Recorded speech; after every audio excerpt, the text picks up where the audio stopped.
Hello everyone. आप सभी का स्वागत है। आई होप आप सभी अच्छे होंगे।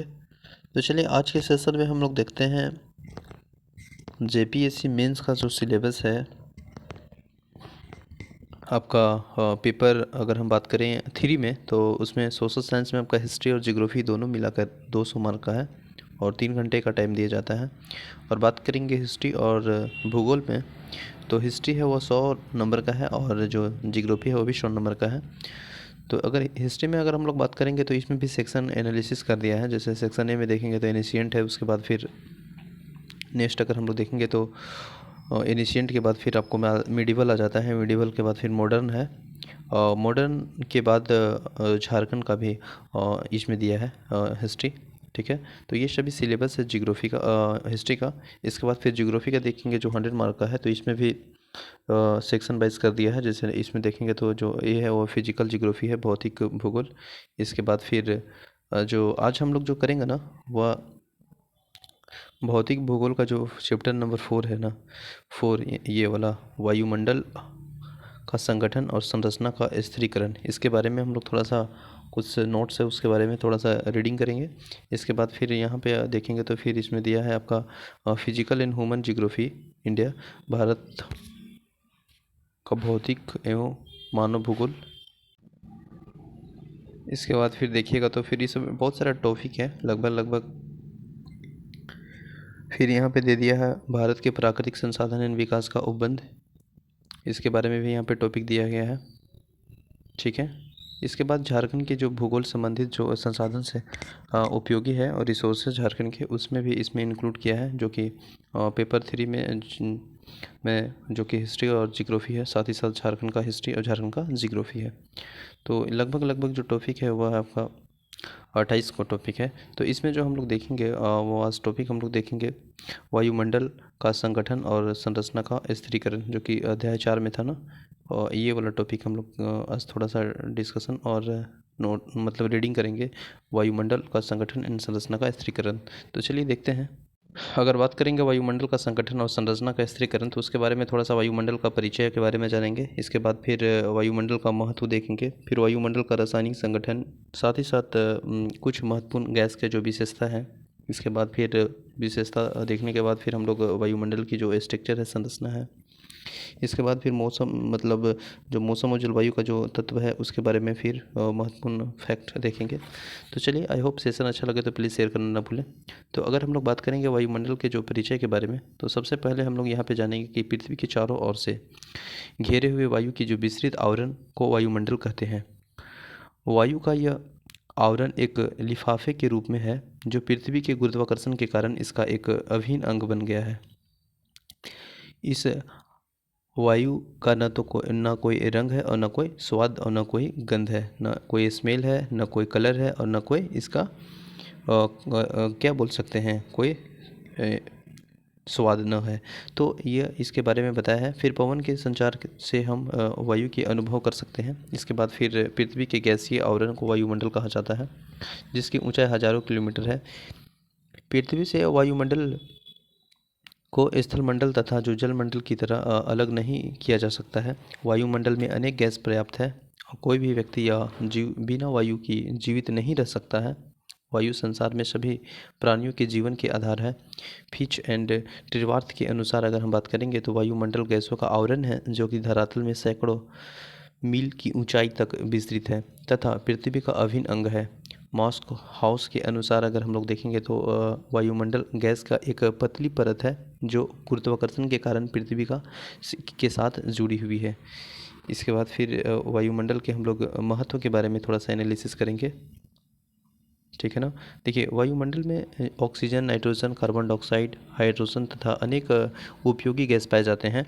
वायुमंडल में वायुमंडल के आवरण के कारण ही परावैंगनिक किरणों की हानिकारक प्रभाव से हमारी रक्षा हो पाती है।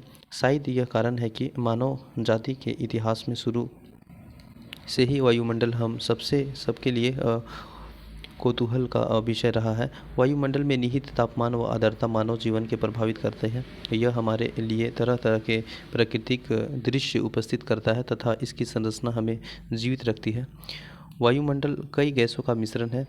और गैसों के अलावा वायुमंडल में जल वाष्प तथा धूलकण भी पाए जाते हैं।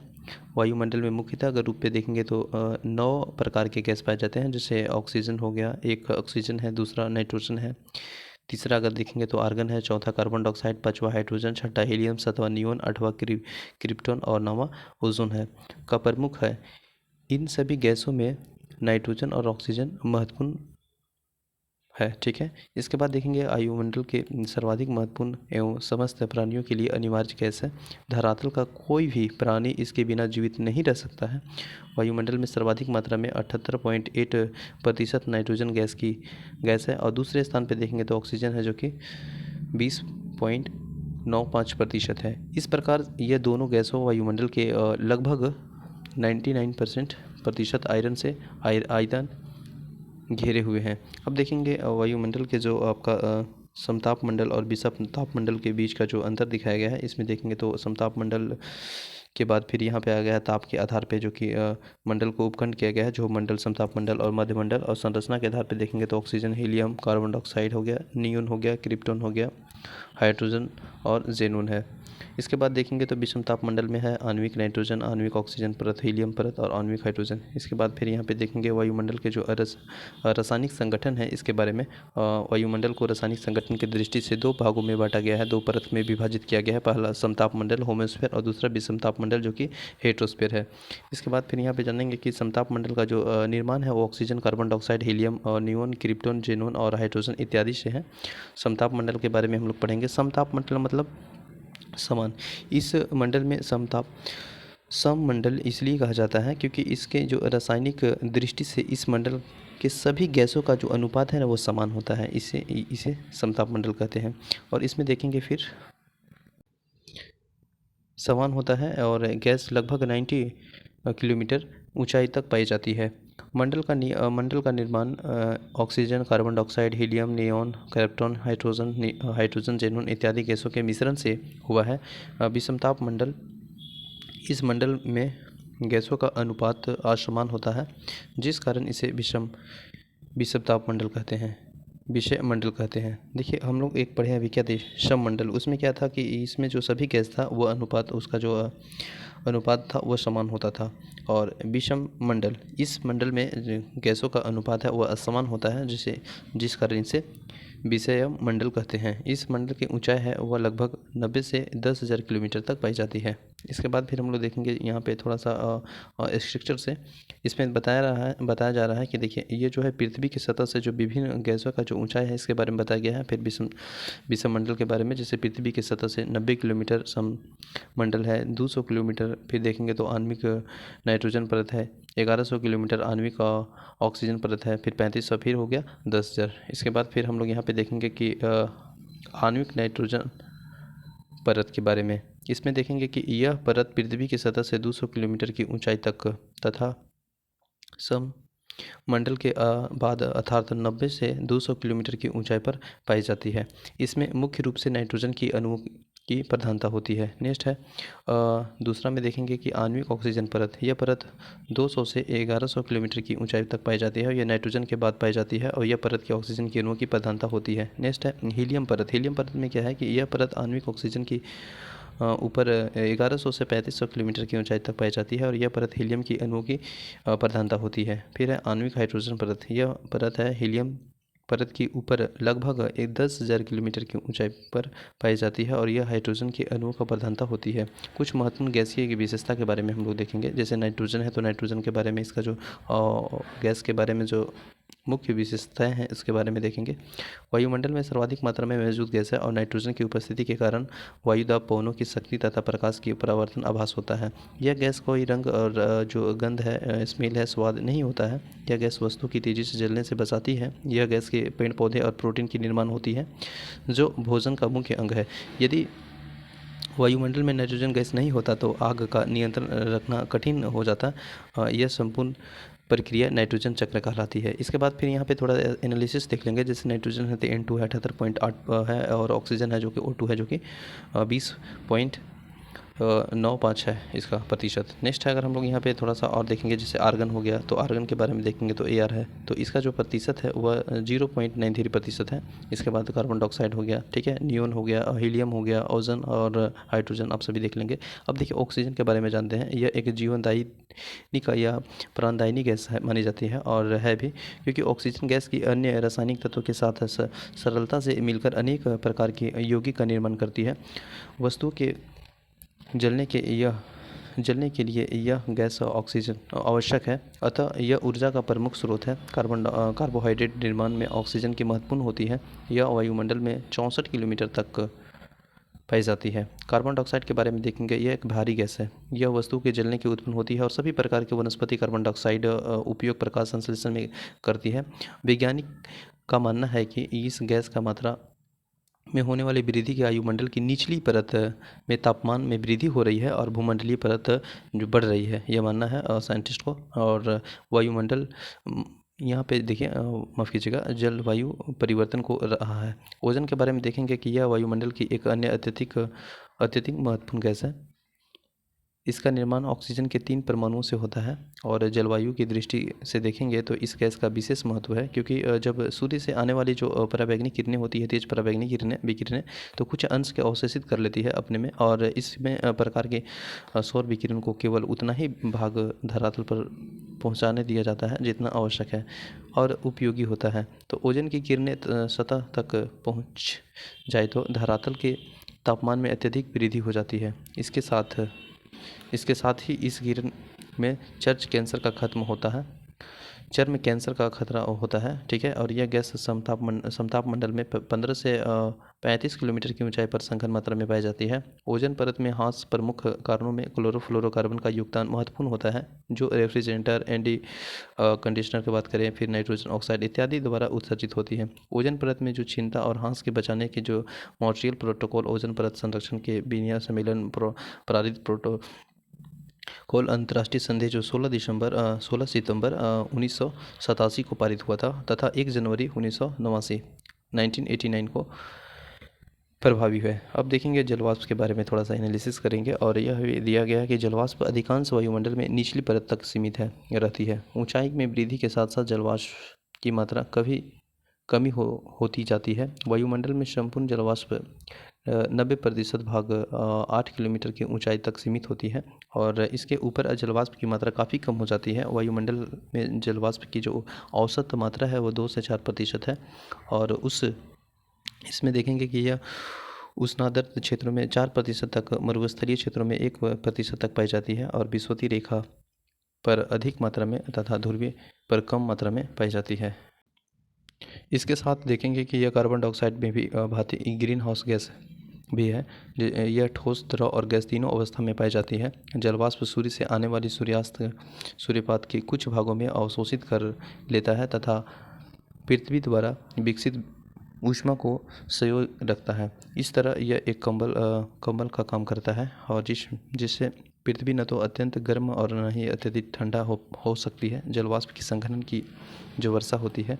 फिर देखेंगे धूल कण के बारे में। वायुमंडल में जो कि पवन की गति के कारण सूक्ष्म जो धूल कण उड़ते रहते हैं, यह धूल कण विभिन्न स्रोतों से प्राप्त होते हैं। इनमें से सूक्ष्म जैसे मिट्टी हो गया, धूल, समुद्री नमक, ज्वालामुखी राख, उल्कापात के कण शामिल होते हैं। धूल कण प्राय वायुमंडल की निचली परत में ही रहती है। वायुमंडल में गैस अथवा जलवाष्प के अलावा जो भी ठोस पदार्थ कणों के रूप में उपस्थित रहते हैं, वे सभी धूल कण कहलाते हैं। नेक्स्ट है कि वायुमंडल में गैसों की जो धूल कणों होने वाली जो वर्णनात्मक परिकिरण से आकाश का रंग नीला दिखाई देता है, तथा इसी के कारण सूर्योदय और सूर्यास्त के समय आकाश का रंग लाल हो जाता है। आर्द्र प्रदेशों की जो अपेक्षा औद्योगिक नगर तथा शुष्क प्रदेश की वायु में अपेक्षा अधिक धूलकण पाए जाते हैं। अब देखेंगे जो वायुमंडल की जो संरचना है उसके बारे में। वायुमंडल में अनेक परतों की विभाजन किया गया है। सामान्य विचारधारा के अनुसार वायुमंडल में निम्नलिखित 5 मुख्य परतों में विभाजित किया गया है, जिसका आधार वायुमंडल के तापमान पर ऊर्ध्वाधर वितरण है। जैसे देखेंगे तो यहाँ पे दिया है कि झोप मंडल, संरचना में देखेंगे तो झोप मंडल, समताप मंडल, आयन मंडल और बहिष्कार मंडल। फिर है यहाँ पे मध्य मंडल। और इसके बारे में अब देखेंगे, पहला हम लोग देखते हैं झोप मंडल। यह वायुमंडल की सबसे निचली परत है, जिसमें वायुमंडल के कुल भार का प्रतिशत भाग केंद्रित है। इस परत में धरातल की औसत ऊंचाई 13 किलोमीटर, इसकी ऊंचाई जो कि भूमध्य रेखा के 18 किलोमीटर एवं ध्रुव से 8 से 10 किलोमीटर है। यह वायुमंडल की सबसे महत्वपूर्ण परत है क्योंकि इस सभी मौसमी घटना इसी परत में होती है। ऊंचाई में वृद्धि के साथ साथ तापमान की गिरावट इस परत की सबसे बड़ी जो विशेषता है वो प्रति 1 किलोमीटर की ऊंचाई पर 6.5 डिग्री सेल्सियस तापमान गिर जाता है, जिसे तापमान की सामान्यता ह्रास कहते हैं। ऋतु तथा मौसम संबंधित लगभग सभी घटनाएं है ना जो कि मानव प्रभाव डालता है इसी परत में होती है। इस परत में धूल कणिका और जलवाष्प सबसे अधिक मात्रा में होती है, जिनका जो बादल बनते हैं और वर्षा होती है तथा उन अन्य जलवायु एवं मौसमी संबंधित घटनाएं घटती है। यह मौसम विज्ञानी के गहन अध्ययन का मंडल है। इसके बाद फिर हम लोग देखेंगे इसी में है कि झोप मंडल की ऊपरी सीमा को झोप सीमा कहते हैं और इसकी जो मोटाई है वो केवल 1.5 किलोमीटर है। इस सीमा के ऊपर वायुमंडलीय स्थिरता रहती है और मौसमी परिवर्तन छत भी कहते हैं किसको, झोप मंडल को। इसके बाद फिर इस परत में 20 किलोमीटर के ऊपर वायुमंडल में समताप का गिरना बंद हो जाता है। इसके बाद देखेंगे दूसरा समताप मंडल। समताप मंडल में है कि धरातल से इसकी जो ऊंचाई है, औसत ऊंचाई वो 50 किलोमीटर मानी जाती है। इसकी जो मोटाई भूमध्य रेखा पर कम तथा ध्रुवी पर अधिक होती है। अनेक वैज्ञानिक ने ओजोन मंडल के समताप मंडल का ही एक भाग मान लिया है, जिस कारण इस परत की ऊंचाई 50 से 55 किलोमीटर मानी जाती है। यहाँ तापमान समान रहने के कारण इस परत के समताप मंडल कहते हैं। इस मंडल में ओजोन परत पाई जाती है और जो सूर्य से आने वाली जो पराबैंगनी किरणों की जो अवशोषण कर लेती है। फिर देखिएगा मध्य मंडल, यह समताप मंडल के ऊपर 50 से 80 किलोमीटर की ऊंचाई तक विस्तृत है। इस परत में ऊंचाई के साथ तापमान गिरने लगता है तथा 100 डिग्री सेंटीग्रेड तक जाता है, जिसके आगे तापमान बढ़ने लगता है। इस परत में वायुदाब अत्यधिक न्यून है और मध्य मंडल में ऊपरी सीमा को मध्य मंडल सीमा कहते हैं। नेक्स्ट है 4 में देखेंगे कि आयन मंडल। यह परत मध्य मंडल की सीमा के ऊपर 80 से 640 किलोमीटर की ऊंचाई तक फैली हुई है। इस परत की अस्तित्व का ज्ञान सर्वप्रथम रेडियो तरंगों द्वारा हुआ है और यह उपस्थित गैस के कण विद्युत अवशोषित होते हैं। ऐसे विद्युत अवशोषी कणों को आयन कहते हैं। अतः इस परत का नाम आयन मंडल रखा गया है। इसकी जो ऊपरी सीमा है वो तापमान का 1100 डिग्री सेंटीग्रेड होता है, ठीक है। और इसी भाग में ध्रुवीय ज्योति की दृष्टि गोचर होती है। इस मंडल को थर्मोस्फीयर भी कहा जाता है। किसको, आयन मंडल को। नेक्स्ट है बाह्य मंडल, जो कि यह वायुमंडल की सबसे ऊपरी परत है और इस परत में वायु बहुत ही विरल है और धीरे धीरे बाह्य अंतरिक्ष में विलीन हो जाती है। इसकी कोई ऊपरी सीमा नहीं है, फिर भी वैज्ञानिक ने इसकी जो ऊंचाई है वह 1000 किलोमीटर तक मानी है। इसके बाद फिर देखेंगे मौसम एवं जलवायु के तत्व। मौसम एवं जलवायु के तत्व देखेंगे कि किसी भी स्थान के किसी विशेष समय के जो वायुमंडलीय दशाओं के योग को मौसम यानी वेदर कहते हैं। अतः मौसम वायुमंडलीय की विशिष्ट दशाओं के बोध होता है। वायुमंडलीय दशाओं में तापमान, वायुदाब, वर्षा, हवा, आर्द्रता आदि कारणों को सम्मिलित किया जाता है। इन घटनाओं को मौसम के तत्व कहते हैं। मौसम संबंधित दशाओं में प्राय परिवर्तन होता रहता है। फलस्वरूप मौसम के तत्व भी बदलते रहते हैं। अतः किसी भी स्थान विशेष का मौसम बदलता रहता है। यह परिवर्तन एक दिन के दूसरे दिन या एक दूसरे से दूसरे स्थान तक मौसम के तत्वों की मात्रा और सक्रियता तथा वितरण में अंतर के कारण होता है। मौसम के तत्वों के इस परिवर्तन को नियंत्रण करने वाले कारक को मौसम नियंत्रण कहते हैं। इसके अंतर्गत अक्षांश, जल और स्थल का आसमान वितरण, समुद्री धाराओं, वायु दाब, समुद्र तल से ऊंचाई, पर्वतीय अवरोध, धरातल स्वभाव, वायु विक्षोभ आदि को सम्मिलित किया जाता है। इसके बाद हम लोग देखेंगे जो महत्वपूर्ण इसमें जो पॉइंट है इसके बारे में थोड़ा सा इंपॉर्टेंट पॉइंट में, जैसे पृथ्वी के चारों ओर वायुमंडल का आवरण पाया जाता है। इस पे देखेंगे कि वायुमंडल के विशाल जो कांच घर कहा जाता है, वायुमंडल का 99% जो भाग है वह नाइट्रोजन और ऑक्सीजन की गैसों के द्वारा बनी होती है और शेष में 1% में जैसे आर्गन हो गया, कार्बन डाइऑक्साइड हो गया, हाइड्रोजन, हीलियम, ओजोन, नियोन और जीनोन आदि गैसें सम्मिलित है। जल वाष्प, धूल के कण, धुआं, नमक के कण आदि भी वायुमंडल के अन्य घटक हैं। वायुमंडल में 5 प्रमुख परतें होता है, जैसे झोप मंडल हो गया, समताप मंडल हो गया, मध्य मंडल, आयन मंडल और बाह्य मंडल हो गया। मौसम के तत्वों के तापमान और वायुदाब, वर्षा, हवा, ठीक है, आर्द्रता आदि जो सम्मिलित किया जाता है। तो आई होप सेशन अच्छा लगा होगा। तो मिलते हैं नेक्स्ट सेशन में, तब तक के लिए बने रहें। जय हिंद।